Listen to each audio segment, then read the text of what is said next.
summer evening at the SeaWorld Marine Park just outside Cleveland, Ohio. Along with live marine animals, the park's big attraction is a show based on the Baywatch television series. 4,000 people watch as a speedboat heads straight for the grandstand. As the audience waits for it to veer away, the 18-foot-long craft bears down on them at over 30 miles per hour. There's no way of knowing that something has gone terribly wrong.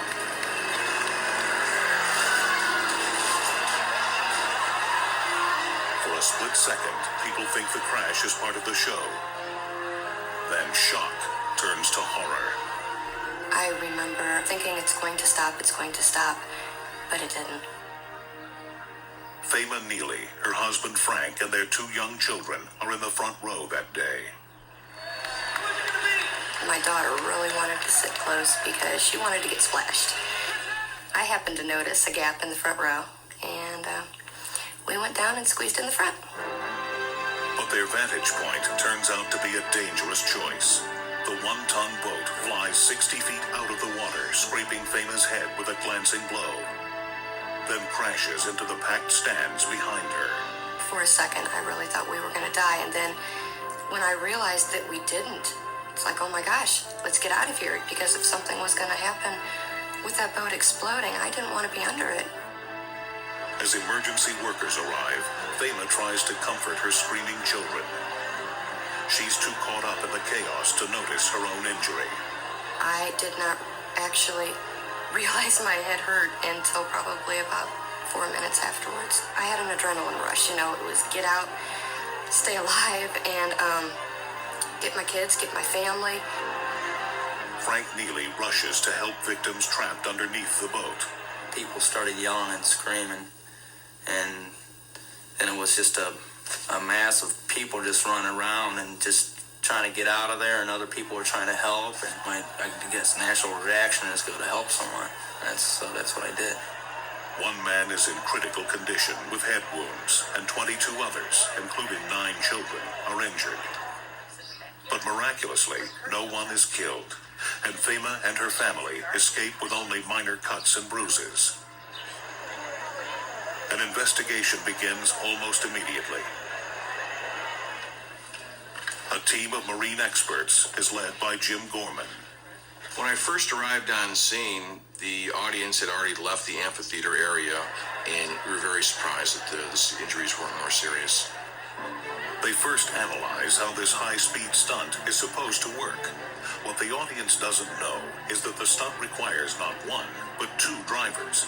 A stuntman pretends to pilot the boat from the deck, while a ghost driver hidden in the hull is actually steering. The stunt driver is standing up above the controls, acting like he's steering the boat, and this stunt driver would fall out of the boat. At that point, the ghost driver would continue operating the boat as he had all along, and then a rescue would take place by the Baywatch staff of the show to jump on board and stop the boat. But the boat doesn't respond to the hidden steering wheel. At this point, there's no steering control. The boat is careening towards shore, and it's just a split second away from beginning its impact to the shoreline. The boat uses a jet drive that shoots water through a narrow nozzle to propel it. The nozzle moves to steer the vessel, and inspection reveals that the nozzle had broken free, severing the steering mechanism. This entire unit here is supposed to be turned and attached onto the jet nozzle. When this unit separated and was held only by this cable, the operator lost all steering control.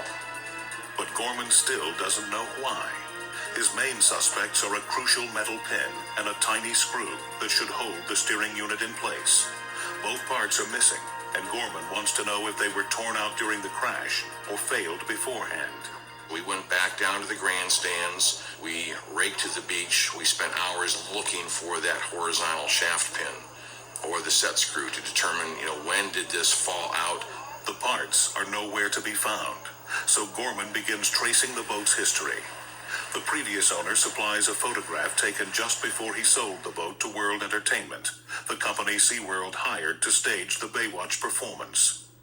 Though the jet drive can be seen in the picture, it's impossible to tell if the parts are in place or not. So the photograph is rushed to a nearby NASA imaging laboratory where it's digitally enlarged many hundreds of times. The enhanced image shows that the vital pin was missing before the boat came to SeaWorld. It placed a great deal of torque and pressure on the one pin that was still in place, and eventually it sheared away. Thankfully, all the victims of the accident recovered from their injuries. But for Fema Neely, her lucky escape has had a lasting effect. I play it over and over in my mind. I don't even know why I do. Sometimes I just lay down in bed and I start to think about it, and I can't stop. Borman attributes the accident to poor maintenance, and World Entertainment is held responsible. SeaWorld no longer hosts the Baywatch stunt show at its parks. And hopefully, Jim Borman's successful investigation will reduce the risk of another freak accident, turning a spectacular stunt into a terrifying disaster.